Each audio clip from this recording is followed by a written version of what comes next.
முதல்வர் படைப்பகங்கள் சென்னையில் சென்னை பெருநகர மாநகராட்சியின் சார்பில் 10 இடங்களிலும்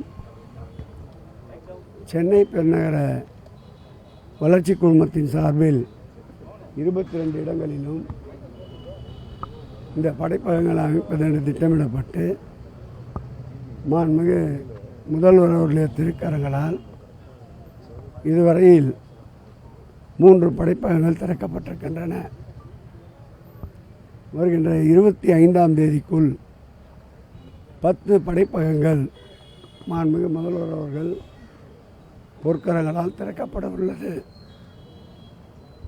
இந்த படைப்பகத்தை பொறுத்தளவில் அதிக அளவு தனியார் படைப்பகங்கள் மற்றும் கோவர்க்கிங் பிளேஸுக்கு பொருளாதார ரீதியாக அதிக செலவுடையதை மாண்புமிகு தொகுதியுடைய சட்டப்பேரவை உறுப்பினர் நம்முடைய கலைஞர் பெயரை கொண்ட கருணாநிதி அவர்களும் இந்த மாவட்ட செயலாளர் வேலு அவர்களும் மாண்புமிகு முதல்வருடைய கவனத்திற்கு கொண்டு சென்றதன் அடிப்படையில் 15 கோடி ரூபாய் செலவில் இந்த படைப்பகம் தற்போது உருவாக்கப்பட்டு வருகிறது.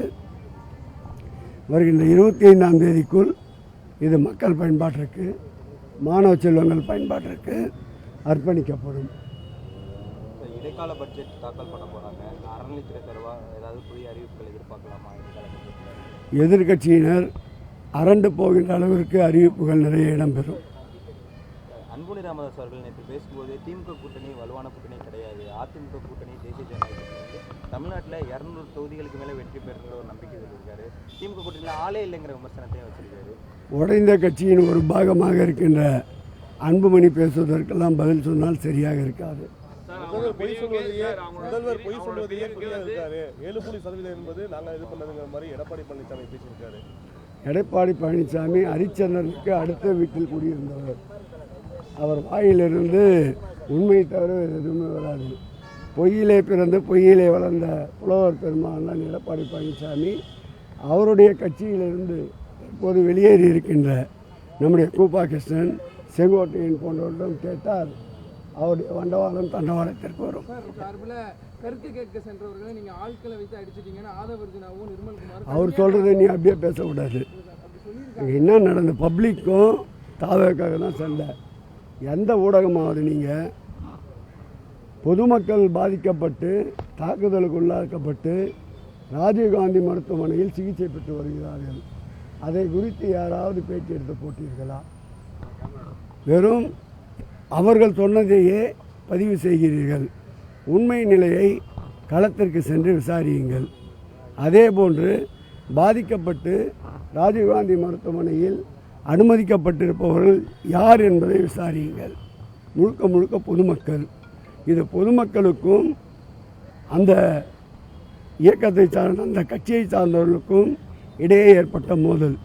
எப்படி பனையூரிலே பிரச்சனைகள் மோதல்கள் தொடர்ந்து கொண்டிருக்கின்றதோ அதே போன்ற ஒரு மோதல் தீர விசாரித்து உண்மையை மக்களுக்கு தெரியுங்கள். குறிப்பாக சென்னையில் வர சட்டப்பேரவை தேர்தலில் எல்லா கட்சியுமே சென்னையில் வெற்றி பெறுவதற்கு ரொம்ப மும்முரமாக இருக்காங்க.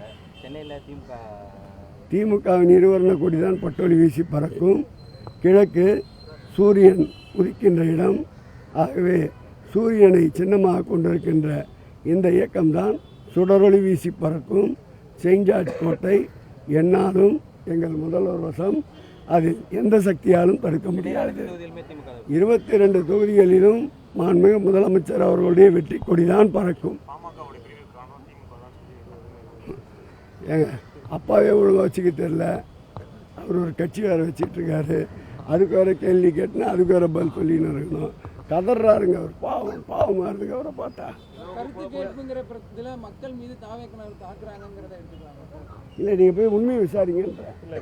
ராஜீவ்காந்தி மருத்துவமனையில் 3 நபர்கள் மகளிர் தாய்மார்கள் அனுமதிக்கப்பட்டிருக்கிறார்கள். அவர்களை சென்று கேளுங்கள். அவர்கள் கட்சியை சார்ந்தவர்களா பொதுமக்களா? அவர்களும் வந்தவர்கள் என்ன பேசினார்கள்? வந்தவர்கள் அந்த பகுதியை சார்ந்தவர்களா? வந்தவர்களுடைய தோற்றங்கள் எப்படி இருந்தது? இதையெல்லாம் அவர்களும் விசாரித்து உண்மையை வெளிக்கொண்டு வருங்கள். இது போன்ற செயல்களை வைத்து தங்கள் இயக்கத்திற்கு கலர் மெருகேற்ற துடிக்கின்றார்கள். அதற்கு நாமும் சேர்ந்து விளம்பரம் கொடுக்க தயாராக இல்லை. உண்மையை அறிந்து நீங்கள் அதை ஊடகத்திலே வெளிக்கொண்டு வாருங்கள்.